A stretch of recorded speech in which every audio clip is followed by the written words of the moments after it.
아멘.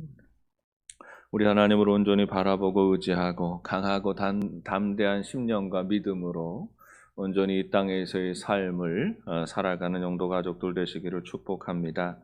군 생활할 때에 우리 부대에 여러 병사들이 속해 있는데 현역 기관병들과 함께 방위병들이 몇 명씩 있었습니다. 이 방위병 중에 늘 방위병들도 다 성실했는데 유난히 뺀질거리는 한 친구가 있었습니다. 얼마나 요령이 빼어난지 머리가 기가 막히게 돌아가는 거예요. 그래서 조금 힘든 작업이라든지 훈련이라든지 이런 일이 있을 때면 기가 막히게 빠져나갈 구멍을 찾아가지고 어디 가서 숨어 있든지 어디 가서 안 하든지 이렇게 하는 것을 봅니다. 같은 군 생활할 때 한 사람이 뺀질거리면 자기는 모든 일을 다 속인다라고 생각하지만 모든 사람이 다 알거든요. 야, 저 친구 너무 뺀질거린다, 너무 얄밉다 하는 생각을 모든 친구들이 다 하게 됩니다. 지휘관들도 이 친구가 요령 대장이다라는 것을 잘 알아요. 얼마나 요령을 잘 피우고 뺀질거리는지를 잘 아는데 그러면서도 눈 감아 주고는 했습니다. 같은 병사들도 이 친구가 무척이나 뺀질거리지만 그래도 꼴 보기 싫지만 아무 소리 못하고 그냥 눈 감고 지나갈 때가 많았습니다. 왜냐하면 이 친구가 좀 특별한 그런 이력을 가지고 있는 친구였습니다. 이 친구의 작은 아버지였는지 큰 아버지였는지를 기억하지 못하겠는데 자기 큰 아버지인가 작은 아버지인가가 저희 부대가 속해 있던 그 군의 군사령관이다라고 하는 이야기를 하는 거예요. 그래서 자기는 원래 현역으로 가야 되는데 방위병으로 오게 되었다. 이렇게 이야기를 하는 겁니다. 여러분, 군사령관이 얼마나 높은 지위인지를 모르실까 봐 제가 잠깐 군대 체계를 좀 말씀을 드리겠습니다. 수만 명의 약 10,000명에서 20,000명이 되는 그 병력이 모여 있으면 일개 전투 사단이라고 그래요. 이 사단이 몇 개가 모이면 그게 군단이라고 합니다. 이 군단이 몇 개가 모여서 오늘날에 예를 들어 경기도 일대를 다 이제 지키는 그 부대를 군이라고 말합니다. 경기도에 한 군이 있고 강원도에 한 군이 있고 후방에 또 한 군이 있습니다. 우리나라 육군은 3군 체계로 이루어져 있는데 그 중에서 한 군의 군사령관이니까 이게 얼마나 높은 겁니까? 순진한 우리들은 그 소리를 듣고 다 진짜인 줄 알았습니다. 야, 저 친구가 저렇게 뺀질거리고 요령 피우는 거는 다 이유가 있어서 그렇구나. 군사령관 조카쯤 되면 그래, 이렇게 요령 피우는 것도 괜찮지, 이렇게 부대에 군생활하는 것도 괜찮지 라고 생각하면서도 속으로는 부해가 나면서도 꾹 참고 있었던 거예요. 그러다가 어느 날 저희 부대에 이제 막 전입 온 이 이병이 6개월 만에 일병이 되거든요. 이 일병 아이가 모른 척하고 이 그 방위병을 흠씬 두드러 패버렸습니다. 너무 요령 피운다고. 그 사건이 벌어지고 나서 모든 부대원들이 떨었어요. 이제 우리도 이제 큰일 났다. 쟤는 이제 영창 가겠구나.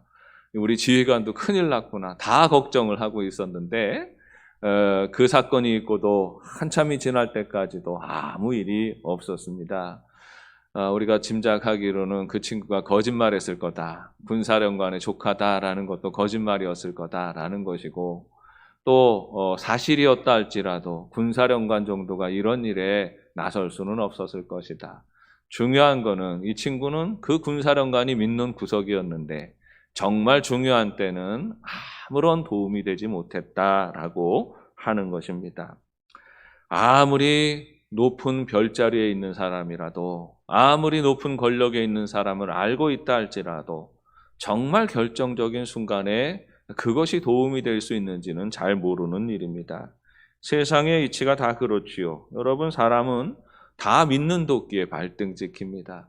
안 믿는 도끼, 자기 손에 익숙하지 않은 도끼에 발등 찍히는 거 아니라 자기 발등 찍는 도끼는 항상 믿는 도끼에 발등이 찍히는 법이지요. 믿는 구석은 결정적일 때는 항상 실망할 구석이 되는 겁니다. 사람을 보고 세상을 의지하며 살아가는 것은 항상 배신감에 몸을 떨 수밖에 없는 거예요. 실망할 수밖에 없다라고 하는 것입니다. 사람은 늘 배신하고 사람이 만들어 놓은 견고한 성은 항상 무너지게 되어 있는 것이지요. 중세의 십자군들이 유럽의 기사들이 예루살렘을 다시 정복하고 성지를 회복하겠다라고 하는 의도를 가지고 일으킨 전쟁이 십자군 전쟁입니다. 기사들이 또 많은 군 병력들과 함께 팔레스타인 땅으로 가서 그곳의 여러 지역들을 점령하고 또 장악하고 다스리는 일들을 수백 년 동안 하게 됩니다. 성을 빼앗았다가 뺏겼다가 하면서 이렇게 그 지역을 관할하게 되는데, 이때부터 생겨난 것이 지금 이스라엘이나 요르단 또 그 외 레바논 지역에 다 성들이 세워지게 됩니다. 사실은 그 이전에는 그렇게 견고한 성이 세워지지 않았어요. 근데 이 십자군 부대가 들어가면서부터 곳곳의 지역을 이슬람 교도들을 물리치고 난 다음에, 그리고 그 지역을 장악하면 거기에 아주 요충지에다가 견고한 성을 세웁니다. 당시에 유럽은 지금도 성이 아주 많이 남아있지 않습니까? 아름다운 성들이 많이 남아있는 게 끊임없이 전쟁하고 누군가가 침략을 해오는 그런 환경 속에서 살았어요. 그러니까 유럽에는 그 당시부터 이 돌을 가공해서 성을 세우는 것이 아주 기술적으로 발달하게 되어 있었고, 이 기술을 그대로 가지고 와서 십자군 시대에 곳곳에 성들을 세워놓게 됩니다. 제가 그 성들 중에 몇 곳을 가봤어요. 유명한 성들을 가서 보게 되는데, 도대체 이 성을 어떻게 함락할 수 있을까라는 마음이 들 정도로 얼마나 견고하고 얼마나 튼튼하게 지어놓는지 모릅니다. 대부분 성들이 어느 곳에 세워져 있느냐 하면 봉우리 위에 성이 세워져 있는데요. 이 봉우리까지 가는 길 자체가 길이 한 길밖에 없어요. 갈 수 있는 길이 좁은 길 한 길로 가든지 아니면 골짜기로 밑으로 내려갔다가 다시 올라오든지 해야 되는데, 골짜기 내려갔다 갈 수는 없고 좁은 길 한 길로 이렇게 가는 수밖에 없는 겁니다. 그런데 그 위에다가 아주 수직으로 성벽을 높게 세워놨어요. 그 성벽을 얼마나 높게 세웠고 그 안에 구조도 얼마나 견고하게 함락되기 어렵게 해놨는지 모릅니다. 그래서 유명한 살라딘이 지금 요르단의 카락성을 점령하기 위하여서 십자군 성을 에워쌌다는 말이에요. 성을 에워싸고 이 성을 함락시키려고 그렇게 공을 들이는데 성이 도대체 함락이 되지 않는 겁니다. 싸워서 유리하지가 않아요. 들어가서 방어하면서 수비하면 이길 수가 없는 겁니다. 그런데 그 성들이 하나하나 함락되어져요. 유명한 그 카락성도 함락이 되어지는데, 그 함락되어지는 이유가 뭐였는 줄 아십니까? 그 성이 너무 잘 지어놨고 혹시라도 모르는 일들을 대비해서 비상통로를 만들어 놓고 비상통로를 지키는 병사들을 세워놓았는데, 살라딘의 여동생이 그렇게 절세 미인이었다는 거예요. 그래서 그 미녀가 그 앞을 왔다 갔다 하면서 이 병사들을 확 이렇게 마음을 바꿔 놓아가지고요. 그래서 이 병사들이 이슬람군이 들어올 때 비밀 통로의 문을 활짝 열어주어서 그 통로로 쳐들어가서 그 성이 함락되었다는 겁니다. 대부분의 성들이 그런 식으로 함락이 되어져요. 믿는 도끼에 발등 찍히는 것이죠. 아수르의 수도가 니느웨입니다. 이 니느웨도 유명한 것이 성이었어요. 이 아수르의 백성들이 자기 나라는 안전할 거다라고 했습니다. 바벨론이 일어나고 외세가 일어나는데, 그러나 그 중에도 우리나라는 저 나라들이 우리나라를 침략할 수 없고 이길 수 없다라고 생각을 했어요. 왜냐하면 이 니느웨 사람들이 믿고 의지하던 것이 있었습니다. 이 사람들도 믿는 구석이 있었는데 그들은 니느웨 성의 견고함을 의지했어요. 고대 문헌에 남아있는 것들을 살펴보면 이 니느웨 성이 얼마나 견고한지, 높이가 지금 높이로 30m 정도 되는 높이였대요. 30m 정도 되는 높이이고 너비가, 그러니까 성의 두께가 15m가 되었다는 겁니다. 30m라고 하면은 여러분 성 높이가 10층 높이에요. 아파트 10층 높이의 성벽이 세워져 있고 그 성벽의 두께가 15m예요. 15m면 지금도 어마어마하지요. 아파트 하나 두께 정도 되겠나요? 그렇게 엄청나게 두꺼운 그런 것이 쫙 이어져 있는데 니느웨 도시를 에워싸고 있는데 성루가 200개였다는 겁니다. 어마어마한 성이죠. 그 사막지대에, 평평한 평야지대에 거대한 성벽이 그렇게 서 있고 두께가 어마어마한 성벽이 서 있으니까 아무도 그 성을 쳐서 점령한 사람이 없었다는 겁니다. 그래서 우리가 아무리 약해져도 누구도 이 성을 함락시킬 수 없다라고 이 느느웨 사람들은, 아수르 사람들은 자부심을 가지고 그것을 의지하고 그것으로 피해들었다는 거예요.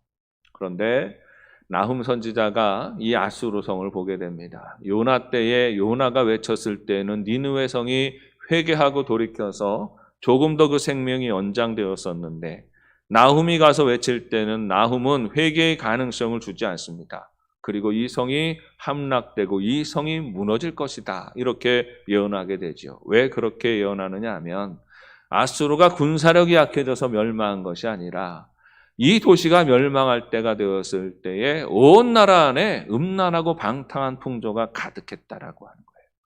온 세대가 다 망하고 무너지고 무질서한 그런 시대가 되어져 있고 우상을 절대적으로 섬기는 그런 사람들이니까 행하는 일들도 그렇게 무질서하고 음란하게 방탕하게 행하더라는 겁니다. 그래서 그 모습을 보고 나훔은 거침없이 그 성에 이 심판을 선언하게 되지요. 나훔서 1장 8절에 보면 그가 범람하는 물로 그것을 진멸하시고 자기 대적들을 흑암으로 쫓아내시리라, 이렇게 예언을 하고 있습니다. 이게 나훔의 예언이에요. 근데 실제로 니느웨 성이 어떻게 무너졌는가라는 것들을 이렇게 살펴보면 수공에 의해서 무너지게 됩니다. 아까 말씀드렸지만 여러분, 높이가 30m에다가 두께가 15m인 성을 어떻게 무너뜨리겠어요? 그러니까 그거를 칼로 창으로 공성전으로 이길 수 있고 무너뜨릴 수 있는 그런 성이 아니었다는 말이에요. 근데 바벨론 군대가 그 성을 무너뜨리게 되는데 이 바벨론 군대가 어떻게 무너뜨리느냐 하면 그 주변에 흐르는 강이 유브라데스 티그리스 강인데 이 티그리스 강의 강 물줄기를 바꾸어 버립니다. 그리고 거기에 그 높은 댐을 쌓아요. 댐을 쌓았다가 일순간에 그 물이 흘러 들어가게 하지요. 그 물이 확 밀고 들어가서 니느웨 성이 그 홍수에 의하여서, 홍수라기보다는 이게 을지문덕입니까? 우리 시대처럼 그 강물에 의하여서 휩쓸려 가게 되고 강물에 의하여서 성벽이 무너지게 됩니다. 그리고 그 무너진 틈을 타서 바벨론 군대가 들어가게 되고 그 니느웨 성이 함락되게 되었다라고 하는 겁니다. 니느웨 사람들이 절대로 무너지지 않으리라고 생각했던 니느웨 성도 속절없이 그렇게 무너져 버렸다는 것이에요. 여러분, 이런 역사의 교훈들이 우리에게 가르쳐주는 바가 있습니다. 우리가 무엇을 의지하고 무엇을 바라보고 살아가야 하는지 분명히 해야 한다는 것이죠. 사람들은 다 살면서 믿는 구석이 있습니다. 혈통적으로 든든한 백이 있는 사람들이 있지요. 아까 말씀드렸던 그 방위병처럼 자기 집안에 높은 지위가 있고 장군이 있든 검사 판사가 있든 뭐가 있든 집안에 유력한 사람이 있으면 그것을 의지하고 그것을 붙들고 살아가려는 성향이 있습니다. 부모로부터 재산을 많이 물려받은 사람들, 그 재산이 믿는 구석이 되지요. 그것을 의지하고 살아갑니다. 요즘은 육신의 강건함과 육신의 아름다움이 강조되어지는 시대입니다. 그래서 많은 사람들이 일찍부터 운동도 많이 하지요. 수십 년 동안 단련한 육신을 자랑하는 그런 사람들도 있습니다. 공부를 많이 해서 또 박사학위를 몇 개씩 가지고 있기도 하고 여러 가지 좋은 지위에 앉아서 영향력을 끼치는 그 사람들은 자기 지식을 의지하고 믿고 살아가는 것입니다. 오랫동안 잘 관리해서 인맥이 아주 훌륭한 사람들도 있습니다. 인맥이 아주 중요한 자산이 되기도 하지요. 그런데 여러분, 사람이 믿는 구석이라는 거는요, 항상 무너집니다. 하나님 말고 사람의 어떤 것을 의지하는 것은 항상 결정적인 순간이 되었을 때에 그것이 나를 도와주지 못합니다. 절대로 무너지지 않을 것 같아 보이지요. 그런데 한순간 무너지는 게 사람이 쌓아 올리는 것들입니다. 그게 사람이든 사람이 만들어 놓은 어떤 것이든 사람은 그것들을 의지할 수가 없습니다. 여러분, 그러면 우리 사람이 무엇을 의지하고 무엇을 바라보고 살아가야 하겠습니까? 성경은 하나님이 요새이시다라고 말합니다. 하나님이 우리의 피할 요새이시다라고 말해요. 하나님이 우리의 산성이 되신다라고 말합니다. 하나님이 우리의 견고한 반석이 되신다 이렇게 말합니다. 하나님이 우리의 구원이 되신다라고 그렇게 말합니다. 오늘 말씀에서도 다윗이 이렇게 고백하지요. 3절 말씀입니다. 주는 나의 반석과 산성이시니 그러므로 주의 이름을 생각하셔서 나를 인도하시고 지도하소서 했습니다. 다윗의 고백은 우리 하나님이 나의 반석이시요 나의 산성이십니다. 나의 요새가 되십니다. 다윗은 가진 재산도 많았고 군대도 강했지만 그것을 의지하지 않습니다. 하나님이 나의 요새이시요 나의 산성이시요 나의 반석이 되십니다. 고백하고 있는 것입니다. 사랑하는 여러분, 여호와께서 우리의 산성이 되십니다. 우리의 피할 요새가 되십니다. 세상에 믿는 구석이 필요하지 않습니다. 하나님이 우리의 힘이시요 능력이 되시고 산성이 되시고 바위가 되십니다. 이 말은 하나님은 언제나 우리가 믿고 의지할 분이시고 변함이 없는 분이시고 힘이 되시고 능력이 되시고 구원이 되십니다. 결정적인 순간이 될 때에도 하나님은 우리를 붙잡아 주시고 그 시련과 위기로부터 우리를 넘어서게 하시고 새로운 삶으로 이끌어 주시는 분이 우리 하나님이십니다. 우리 하나님을 의지하며 날마다 온전한 믿음으로 우리 하나님을 바라보고 고백하며 나아가고 우리 하나님 예비하신 능력을 힘입어 승리하는 삶이 되시기를 바랍니다. 믿음으로 살아가면 우리는 어떻게 되는지 그 결과를 압니다. 우리가 기도하면 하나님의 역사가 일어나고 우리가 믿음을 지키면 하나님이 우리를 견고하게 세우실 것이다 라는 사실을 우리는 다 알아요. 성도의 삶은 바로 이 승리의 약속을 가지고 살아가는 삶입니다. 7절과 8절 말씀 보십니다. 내가 주의 인자하심을 기뻐하며 즐거워할 것은 주께서 나의 고난을 보시고 환난 중에 있는 내 영혼을 아셨으며 나를 원수의 수중에 가두지 아니하셨고 내 발을 넓은 곳에 세우셨음이니이다 했습니다. 성도도 고난을 당합니다. 환난을 당하고 시험을 당합니다. 그럼에도 불구하고 하나님을 신뢰하고 의지하고 살아가는 사람들을 하나님은 내버려 두지 않으십니다. 간섭하시고 주장하셔서 문제를 풀어주시고 견고히 세워주시는 분이십니다. 우리가 믿음으로 산다는 것은 바로 이처럼 지금 당장 눈앞을 보고 살아가는 것이 아니라 하나님이 인도하시는 결과를 바라보고 살아가는 사람이에요. 신앙으로 살아간다는 것은 눈앞에 있는 일들에 따라서 전전긍긍하고 일희일비하면서 콩닥콩닥하면서 살지 않는다는 말이에요. 하나님이 이 문제도 넘어서게 하실 것이고 이 문제도 이기게 하실 것이고 나를 존귀한 곳에 세우실 것이다 라고 하는 이 믿음의 고백을 이어가는 것입니다.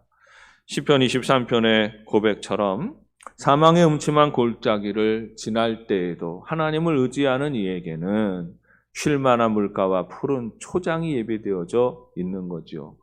목자는 양떼를 인도하실 때에 죽으라고 인도하지 않습니다. 양떼의 살 길을 향하여 나아가는 거지요. 그런데 그 양떼를 인도하는 과정에서 사망의 음침한 골짜기를 지나가는 것처럼 힘들 때도 있는 겁니다. 골짜기를 지나가야 쉴 만한 물가와 샘이 있기, 푸른 초장과 쉴 만한 물가가 예비되어져 있기 때문에 그런 거예요. 그리스도인들은 우리 하나님이 인도하시는 푸른 초장과 쉴 만한 물가를 바라보는 사람입니다. 지금은 고난이 있고 지금은 아픔이 있어도 내가 이 가운데 믿음을 지키고 살아가면 하나님께서 나를 더욱 존귀하게 세우시고 아름답게 하실 것이다 라고 하는 이 믿음의 고백을 지켜가는 것입니다. 그래서 믿음으로 살아가는 사람들은 시간을 뛰어넘고 공간을 뛰어넘어 살아갑니다. 여러분, 예를 들어 보겠습니다. 여러분, 오늘 심각한 고난이 있고 어려움이 있습니다. 환난이 다가왔습니다. 그래서 견디기가 버겁습니다. 그러나 오늘 지금 당장의 눈앞에 어려움이 있고 환난이 다가오면 어떻게 해야 합니까? 지금 당장의 시련을 문제를 바라보며 그것에 주목하면 살 소망이 없어지는 것이지요. 너무 힘들고 이건 내가 감당할 수 없을 것 같아요. 그런데 그리스도인은, 성숙한 사람들은 어떻게 살아가요? 이걸 견뎌내야 되겠다 생각하는 거예요. 내일은 조금 더 달라질 것이고 모레가 되면 조금 더 나아질 것이다 라고 하는 기대와 믿음을 가지는 겁니다. 오늘은 어려워도, 오늘은 힘들어도 내일은 더 나은 일이 있을 것이다 라고 하는 기대감을 가지고 살아가는 것이지요. 우리 인생에 대해서도 그렇습니다. 오늘 믿음을 잘 지키면 내일 우리는 승리의 자리에 서게 되는 것입니다.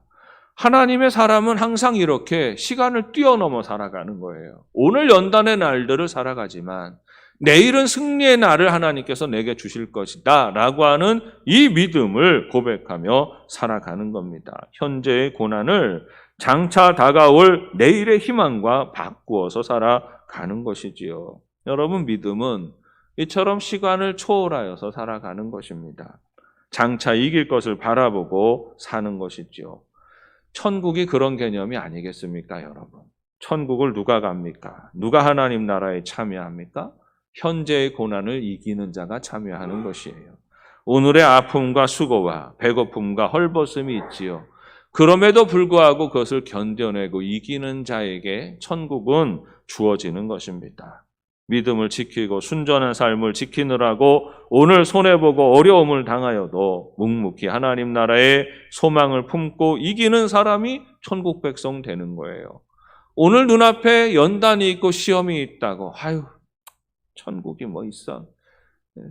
그저 뭐 지금 죽겠는데 희망을 가져야 돼? 이런 사람들은 하나님 나라에 참여할 수가 없어요.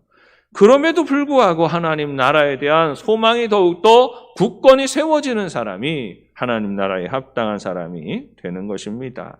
사랑하는 여러분, 하나님이 어떤 분이신지를 기억하세요. 하나님은 항상 우리를 결국 넓은 곳에 세우시는 분이 우리 하나님이십니다. 결국은 넓은 곳에 세우시는 분이세요. 푸른 초장과 쉴만한 물가에 세우시는 분이 우리 하나님이십니다. 거기서 우리 수고를 위로하시고 결국은 모든 고난을 이기게 하시고 승리하게 하시는 분이 우리 하나님이십니다. 우리 하나님은 여호와 니시의 하나님이세요. 승리의 하나님이십니다.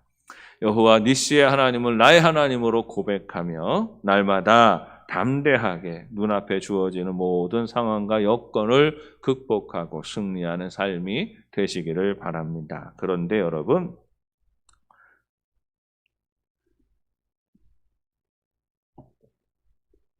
그게 그렇게 쉽지가 않죠.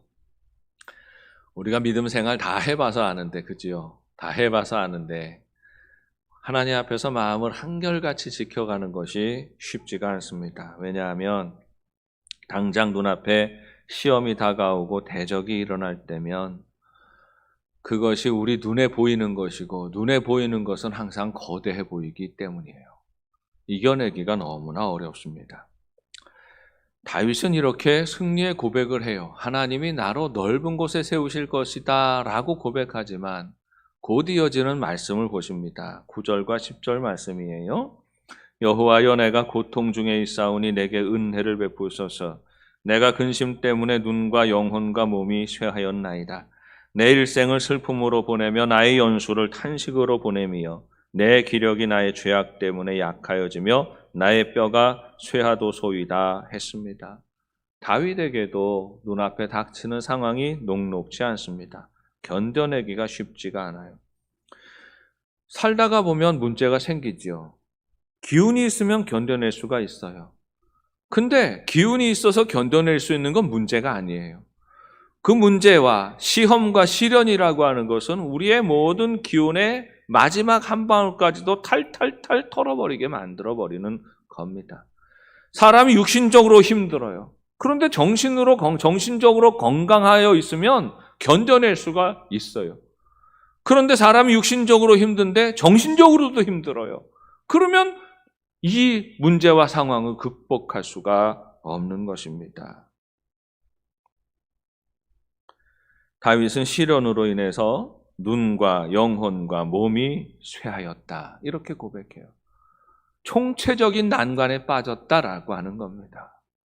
눈으로도 영혼으로도 몸으로도 다 쇠하여서 이제는 마지막까지 견뎌낼 힘이 없다라고 보는 것이죠. 어느 것을 바라보아도 이 희망이 보이지 않습니다. 이길 공산이 없어요. 사람은 그러할 때 좌절을 경험하는 겁니다. 이걸 좌절이라고 그래요. 그래서 세상을 살다가 좌절하는 사람들에 대하여서 아유 왜 좀 견디지? 왜 그렇게 결국 좌절하고 실패 스스로 무너지는 거냐고 책망해서는 안 돼요. 좌절하는 사람들은 다 그만한 이유가 있는 겁니다. 오늘날 많은 사람들이 아파하고 많은 사람들이 극도의 좌절감을 경험하고 있습니다. 특별히 오늘날 자영업자들의 고충이 이만저만이 아닙니다. 제일 가슴 아픈 분들이 이런 분들이 아닐까 생각해요. 물론 코로나 시대에도 오히려 돈 잘 버는 사람들이 있고 오히려 잘 되어서 오히려 이럴 때 집도 사고 사업도 넓히고 하는 분들도 있지만 우리나라 국민의 대부분을 이루는 분들이 자영업자들이거든요. 조그마한 가게 하나 해서 그거 가지고 먹고 사는 사람들인데 이 자영업자들의 고충이 가장 심한 시대가 지금 이 시대가 아닌가 생각을 합니다. 저는 신방을 다닐 때에도 늘 이렇게 가게들을 살펴봐요. 요즘 전에 없던 건물들도 많이 서 있는데 그런데 임대인들이 들어와 있는 가게들이 별로 없습니다. 유명한 그런 상가들, 상권을 형성하고 있는 곳, 남포동에만 나가봐도 임대인 구함이라는 그런 그 게시판이 붙어 있는 게 얼마나 많은지 몰라요. 서면은 더 심하고 해운대는 더 심합니다. 그동안에 장사가 잘 된다고 밤이면 불야성을 이룬다고 하던 곳들도 다 가게를 할 사람이 없어요. 빈 가게들이 자꾸만 나오고 있는 가운데 있습니다. 지나다니다가 그런 가게들을 보면 그렇게 가슴이 아파요. 가슴이 아프면서 옛날에는 이런 가게 하나만 가지고 있어도 참 부자가 되는 것 같다. 그렇게 생각했잖아요. 사실 가게 하나 가지고 있으면 얼마나 부자입니까? 그랬는데 그 가게들을 견디지 못하고 다 나가고 빈 가게가 있고 또 새로 뭔가 뚝딱뚝딱거리고 있는 것을 보면서 이 비어있는 데가 빨리 돌아와야 되는데 사람들이 다 와서 여기서 생업을 다시 이어가야 되는데 어떡하나 걱정하고 기도하게 됩니다. 실제로 자영업자들의 고민이 참 큽니다. 대부분 우리나라 자영업자들이 하는 일이 요즘은 카페 또는 음식점들, 작은 음식점들을 하지 않습니까? 그런데 자영업자들이 작은 가게 하나 내려고 하면은 이분들이 자기 돈 많아가지고 자기 돈으로 그냥 자기 가게에다 내는 분이 없어요. 대부분 임대해서 들어가게 됩니다. 돈을 여기저기서 돈을 많이 빌려가지고 들어가서 카페나 음식점이나 인테리어를 하고 장사를 하게 되지요. 그렇게 장사를 해서 손님을 많이 받아서 그 손님들을 통하여서 수익을 올리고 그래서 임대료도 내고 그리고 투자한 금액도 일정 부분 회수하는 이런 계산을 가지고 가게를 합니다마는 그런데 코로나19가 되고 사회적 거리두기가 되고 정부에서 단속이 시작되고 그러니까 손님들이 뭐 2사람 이상 안 된다, 4사람 이상 안 된다. 그리고 뭐 음식점은 어떤 때는 아예 그냥 셧다운 시켜버리고 그러니까 장사를 할 수가 없는 겁니다. 장사를 하지 못하는데 임대료는 다 내야 되는 거 아닙니까? 장사가 안 돼도 임대료는 내야 되고 직원을 썼으면 인건비는 줘야 되고 칼같이 이자 내야 될 날짜가 돌아오면 은행에서는 귀신같이 이자는 정확하게 1원까지도 챙겨가지요. 그거를 1달, 2달, 3달, 1년 이상 감당하다 보니까 많은 자영업자들이 견디지 못합니다. 견디지 못하고 파산 신청을 하고 스스로 극단적인 결정을 내리는 분들도 얼마나 많은지 모릅니다. 스스로 나쁜 결정을 내리는 분들을 향하여서 왜 그렇게 성급하게 나쁜 결정을 내렸느냐, 좀 더 견뎌보지 그랬느냐라고 사람들이 말하지 못합니다. 얼마나 괴롭고 얼마나 힘들었는지 그 상황들을 누구나 다 짐작하고 있기 때문입니다. 아마도 온 국민이 그런 사정들을 다 알고 있을 것입니다. 여러분, 시험이 다가온다는 것은요, 견딜 만한 시험이 다가오는 거 아니에요. 견딜 만한 시험은 시험의 축에 들어가지 않아요. 어려움이 다가오는데 이 어려움 중에 견딜 만한 어려움은 시험이라고 하지 않아요. 그냥 문제이고 해결하면 되는 거예요. 정말 견디기 어렵고 버거운 것이 다가올 때 그걸 시험이라고 말하는 것입니다. 한번 시험이 다가오면 누구도 내일을 장담하지 못해요. 언제 끝날지도 모릅니다. 여러분, 코로나가 언제 끝나겠습니까? 처음 시작할 때는 금방 끝날 줄 알았는데, 옛날에 메르스나 사스 같은 그런 문제들 터졌을 때처럼 금방 끝날 줄 알았는데, 뭐 1차, 2차, 3차, 4차, 오늘 아직 4차가 끝나지도 않았는데 5차가 또 올 거다, 6차가 올 거다라는 이야기를 합니다. 델타 변이도 지금 정신이 없어서 허걱허걱하고 있는데 람다 변이라는 게 또 나와가지고 또 온 세계를 두려움에 빠뜨려 놓고 있다는 거예요. 언제쯤 끝나겠습니까? 언제나 일상으로 돌아가겠습니까? 아무도 장담하지 못해요. 그래서 더 절망스러운 거지요.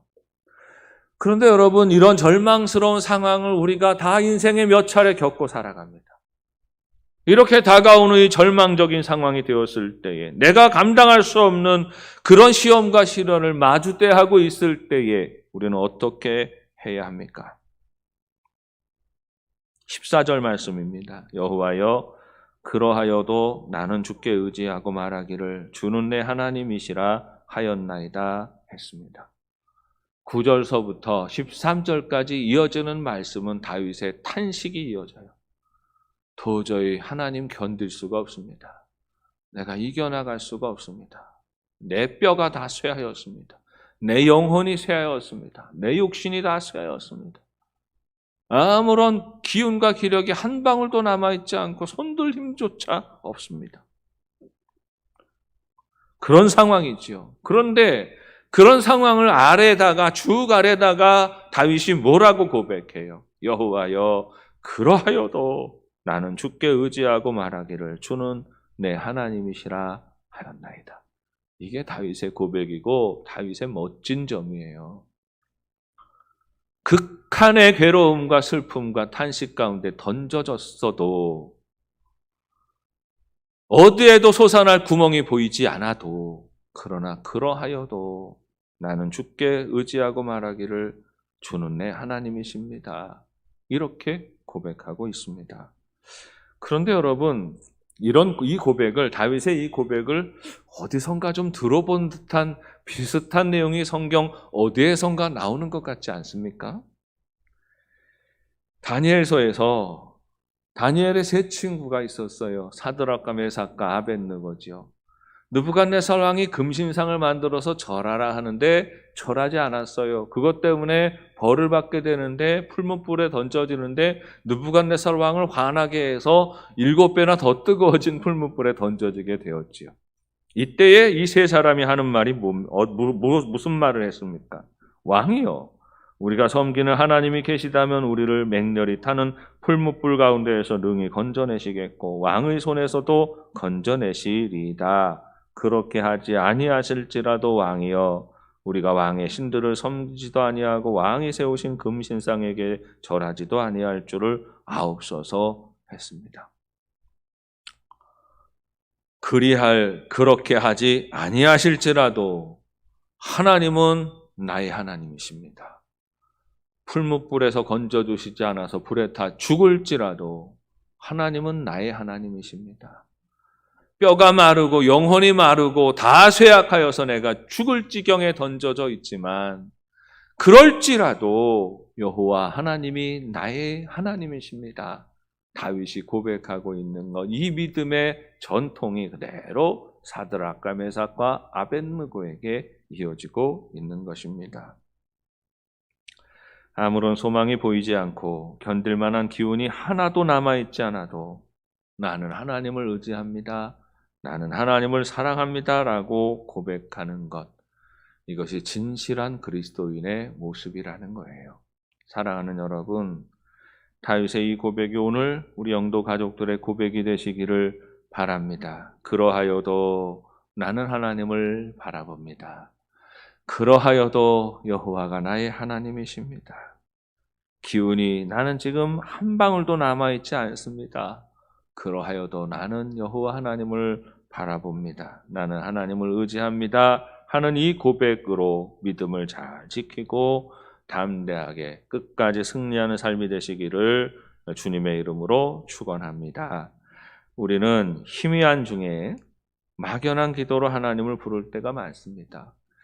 시험의 극단에 처하여 있을 때에는요, 우리가 이것저것 생각이 되고 계산도 되어지지 아니하고 내일 일이 생각되어지지도 않아요. 그냥 그때는 마지막 그냥 기운이나 마지막 한 방울 남아있는 거죠. 그런데 이 마지막 한 방울 남아있는 기운으로도 그리스도인은 하나님을 바라보고 하나님께 집중하는 거예요. 왜 그래야 됩니까?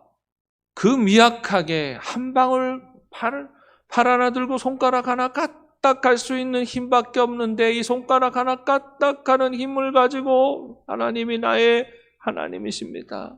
도와주십시오. 기도해야 되는데 왜 그렇게 기도해야 됩니까? 그렇게 미약한 기도이지만 그 기도가 일으키는 능력은 어마어마한 것이기 때문입니다. 여러분, 그때의 은혜가 우리에게 임한다는 말이에요. 마지막 남은 희망 방울까지도 없고 마지막 남은 여지 한 방울 남아있는데 이 한 방울 남은 여지를 가지고 하나님하고 부를 때에 여러분, 그때의 은혜가 일어나요. 그때의 역사가 나타난다는 겁니다. 참 하나님도 참 좀 기운 좀 남아있을 때 주시면 얼마나 좋아요. 근데 끝까지 기다려서 마지막 한 방울 가지고 기도할 때를 기다리십니다. 인생의 결정적인 하나님 경험은 그때 이루어져요. 물론 하나님이 아무 때나 다 그러시는 건 아니에요. 근데 우리 한 사람 한 사람을 정말 인격적으로 만나고 인생의 전환점을 만드시고자 하셔서 부르실 때에는 그렇게까지 부르십니다. 밑바닥까지 몰아놓으시고 마지막 한 방울의 믿음을 지키고 의지할 때에 하나님이 역사하셔요. 아브라함과 사라를 부르셔서 아들 주신다고 해놓고 언제까지 기다리세요? 모든 사람의 가능성이 다 끊어지고 나서 그들에게 아들을 주셨다는 말이에요. 하나님의 역사는요, 마지막 한 방울로도 그러하여도 주님이 나의 하나님이십니다라고 고백할 때 위대한 역사가 일어나는 것입니다. 하나님의 은혜를 체험하는 것은 우리 힘으로 무엇인가를 이루는 것이 아니에요. 상상할 수 없는 하나님의 은혜와 능력이 나타나는 것을 경험하는 겁니다. 이때에 마지막 한 방울 가지고 하나님께 기도할 때에 맛보는 능력은 정말 위대한 능력이에요. 스티븐 스필버그가 총감독을 해서 만들어낸 영화 가운데 하나가 라이언 일병 구하기라는 영화가 있었습니다. 2차 세계대전 때 노르망디 상륙작전을 시점으로 해가지고 라이언 일병, 그 일병에 삼형제가 있었는데 위로 형들이 죽으니까 대통령이 친히 또 명령을 내려서 이 마지막 공수부대원으로 또 독일군 진영에 들어가 있었던 셋째 라이언 일병을 데려와라 하는 임무를 특공대에게 주어져서 특공대가 구성이 되어서 이 일병을 구하는 이야기이지요. 구하러 가는 가운데 수많은 그런 역경을 뚫고 구합니다. 마지막으로 드디어 라이언 일병을 만났는데 앞불사 이때에 마지막에 이 독일군의 가장 강력한 탱크 부대와 이런 기갑 부대들이 막 동원되어지는 부대와 치열하게 전투를 벌여야 되는 상황이에요. 이 특공 부대원들이 라이언 일병을 구하기 위해서 애를 쓰며 아주 목숨을 걸고 싸웁니다. 대장이었던 톰 행크스인가요? 하는 배우가 마지막까지도 분투하면서 이 일병을 끝까지 지켜내는데 그런데 총알을 많이 맞아서 죽어가요. 그런데 마지막에 이 전투에서 이 미군이 패할 지경이 됩니다. 독일군의 전차가 막 몰려와요. 다리 앞으로 독일군의 전차가 막 몰려오는데 그걸 가로막겠다고 이 그 특공 대장이었던 사람이 권총을 마지막에 딱 꺼내서 딱 다가오는 그 탱크를 향하여서 쏘지요. 탕 쏘는데 권총 총알로 어떻게 탱크가 잡힙니까? 그죠? 탕 쏘는데 어느 순간 총을 딱 방아쇠를 당기고 총알이 딱 날아가는데 갑자기 이 탱크가 권총을 쐈는데 탱크가 폭발해 버리는 거예요. 뻥 하고 폭발해 버려요. 왜 그러냐 하면 나중에 보여주니까 그때 전투기가 연합군의 전투기가 거기에 이제 와서 미 독일군 진영을 폭격하는 가운데에 이 대장이 권총을 쏘고 있던 그 탱크를 전투기에서 폭격을 해버린 거예요. 그냥 팍 터집니다.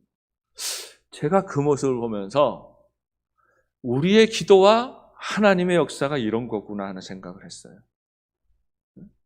우리는 권총 들고 탱크 잡겠다고 서 있는 거예요. 우리의 힘이라는 게 그렇지 않습니까? 마지막 힘만 한 방울 힘을 들어서 결국 할 수 있는 게 총 한 번 쏘는 건데 우리를 죽이겠다고 달려드는 사탄의 시험은 탱크 같아요. 그것이 곧 우리를 짓눌러버리고 우리를 다 상하게 할 겁니다. 죽이려고 다가오고 있는데 맞서는 우리는 권총 한 자루 가지고 맞서고 있는 거예요. 주여, 주여, 주여, 주여, 주여도 외칠 기운이 없어서 주여, 주여, 탕 마지막 한마디밖에 외칠 수 없어서 주여 하고 탕 하고 방아쇠를 당기는데 하나님의 폭탄이 이 사탄의 시험의 탱크에 터져버리는 거죠. 우리의 기도는 권총을 쏘는 것보다도 못해요. 하나님의 능력은 원자폭탄보다도 강해요. 우리가 마지막 한 방울까지 그걸 내려놓고 하나님을 바라보고 하나님을 붙들고 기도하고 부르짖으며 나아갈 때에 우리의 그 기도를 통하여 역사하시는 하나님의 능력은 온 세상을 뒤집어 엎고도 남을 만큼 큰 역사와 능력이 나타나는 것입니다. 사랑하는 여러분, 원자폭탄보다 더 강한 하나님의 능력을 일으켜내시는 그 기도로 나아가는 우리 영도 가족들 되시기를 바랍니다. 마지막 한 방울 기운이 남아있을 때까지도 실망하지 아니하고 마지막 한 방울 기운이 남아있으면 주여를 외쳐서 하나님을 부르고 주여를 외쳐서 그 주님의 능력을 힘입고 일어서는 우리 영도 가족들 되시기를 주님의 이름으로 축원합니다. 기도하겠습니다. 은혜가 풍성하신 아버지 하나님 고맙고 감사합니다. 한량없는 은혜와 사랑으로 3일 동안 지키시고 오늘도 3일 저녁을 기억하며 주님 앞에 나와 함께 예배하며 말씀으로 은혜를 나누게 하시니 감사합니다. 하나님이 나의 반석이시오 나의 힘이시오 요새이시오 산성이 되심을 고백합니다. 주님을 의지하며 나아가는 주의 백성들 날마다 새롭게 하시고 마지막 기운 한 방울 남았을 때에도 힘을 다하여 하나님을 부르며 그 은혜와 능력을 의지하는 영도 가족들 되게 하여 주옵시고 우리는 마치 권총 한 자루 들고 탱크 앞에 서 있는 것처럼 이 세상의 시험과 시련과 악한 마귀에 도전하는 것들 맞설 수 있는 힘이 없으나 하나님 그러나 그 권총 한 자루 마지막 남은 총알을 그 방아쇠를 당기는 그 심정으로 주여를 부르고 하나님의 능력을 구하며 나아갈 때에 하나님의 폭탄이 하나님의 은혜의 폭탄이 하나님의 구원의 폭탄이 우리 사랑하는 이 나라 이민족 곳곳에 터져나오게 하여 주옵시고 온 세계 열방 가운데 터지게 하여 주옵시고 그래서 하나님 또 많은 사람들이 구원받고 하나님의 은혜로 새로워지는 역사가 일어나게 하여 주옵소서. 예수님의 이름으로 기도합니다. 하늘에 계신 우리 아버지, 아버지의 이름을 거룩하게 하시며 아버지의 나라가 오게 하시며 아버지의 뜻이 하늘에서와 같이 땅에서도 이루어지게 하소서. 오늘 우리에게 일용할 양식을 주시고 우리가 우리에게 잘못한 사람을 용서하여 준 것 같이 우리의 죄를 용서하여 주시고 우리를 시험에 빠지지 않게 하시고 악에서 구하소서. 나라와 권능과 영광이 영원히 아버지의 것입니다. 이 시간 함께 기도하실 때에 먼저 우리 자신을 주님 앞에 위탁하며 기도하십니다. 하나님 온전한 믿음으로 살아가는 삶이 되어지기를 원합니다. 험난한 시대이고 믿음을 외면하고 하나님을 등지는 시대이오나 하나님, 우리는 눈을 들어 하나님을 바라보고 의지합니다. 주님 앞에 온전한 예배자가 되게 하여 주옵소서. 주님 앞에 정결하게 하시고 더욱 우리를 새롭게 하시는 살아계신 하나님의 은혜와 능력을 체험하며 살게 하여 주옵소서. 마지막 한 방울 남은 기운이 있을 때에 주여를 외치기를 원합니다. 하나님을 만나고 그래서 하나님의 능력을 힘입는 삶이 되어지기를 원합니다. 내 공로와 능력과 자랑으로 살아가는 것 아니라 나를 위하여 폭탄을 터뜨리시고 나를 위하여 강력한 역사를 행하시는 하나님의 능력으로 살아가는, 그 능력을 체험하고 살아가는 삶이 되게 하여 주옵소서 기도하십니다. 다 함께 기도하시겠습니다. 사랑과 은혜가 풍성하신 아버지 하나님, 고맙고 감사합니다. 한량없는 은혜와 사랑으로 우리 형도의 가족들을 지키시고 인도하시고 오늘도 복된 3일 저녁에 주님 앞에 나와 아버지 하나님을 찬미하며 예배하게 하시니 감사합니다. 우리를 새롭게 하시고 온전하게 하시는 하나님의 은혜와 능력을 힘입어서 우리가 살아가기를 원합니다. 더욱더 온전한 예배자로 서게 하시고 하나님의 신령한 은혜와 능력을 힘입어 살아가는 삶이 되게 하여 주옵소서. 주님 앞에 더욱더 정결하게 하시고 날마다 우리를 새롭게 하시는 하나님의 살아계신 은혜와 능력을 체험하며 살게 하여 주시옵소서. 아버지 하나님, 이 세상을 살아갈 때 우리의 지혜와 우리의 능력을 의지하지 않습니다. 사람의 것으로 우리의 믿는 구석 삼지 않습니다. 왜냐하면 그것들이 날마다 우리를 넘어지게 하고 실망하게 할 것이기 때문입니다. 우리를 변함없이 사랑하시는 하나님의 은혜와 사랑을 의지하며 나의 반석이시요 나의 힘이 되시고 나의 소망이 되시고 능력이 되시는 하나님을 의지하며 나아가오니 주여 은혜를 더하여 주시고 사랑하는 죄 백성들을 새롭게 하여 주시옵소서. 살아계신 하나님의 은혜와 능력을 체험하며 살기를 원합니다. 하나님의 선하신 역사를 기억하고 고백하며 살아가기를 원합니다. 주여 은혜를 더하여 주시어서 아버지 하나님, 날마다 하나님의 은혜와 능력으로 더욱 새로워지는 삶이 되게 하시고 날마다 감사와 찬송으로 하나님을 높이고 승리하는 삶을 살게 하여 주시옵소서. 주님의 교회를 위해서 기도하십니다. 우리 영도교회가 성령 충만하도록 기도하십니다. 온전한 예배를 지켜가도록 기도하십니다. 우리 믿음의 가정이 다 평강하도록 기도하시고 사랑하는 자녀들이 온전한 믿음의 전승이 이루어지도록 기도해 주시기를 바랍니다. 그 어느 때보다도 여러 경제가 어려운 시대입니다. 우리 믿음의 기업을 특별히 다스려 주시고 주장해 주셔서 형통케 하여 주옵소서 기도해 주시기 바랍니다. 우리 은혜관 건축이 순적하게 마무리가 잘 되어질 수 있도록 모든 부분에 있어서 깨끗하게 잘 정리가 되어질 수 있도록 기도해 주시기를 바랍니다. 우리 교회가 후원하고 선교하는 선교지의 은혜를 더하여 주시고 우리 선교사님들 지치지 않도록 영과 육을 새롭게 하시고 새 힘을 공급하여 주옵소서 기도하십니다. 전염병 가운데서도 주님의 교회를 잘 지켜주시고 힘겨운 시대에 교회는 더욱더 든든하게 세워져 가게 하여 주옵소서 중보하며 기도해 주시기를 바랍니다. 다 함께 기도하시겠습니다. 사랑과 은혜가 풍성하신 아버지 하나님, 고맙고 감사합니다. 한량없는 은혜와 사랑으로 주님의 몸된 교회를 위하여 기도합니다.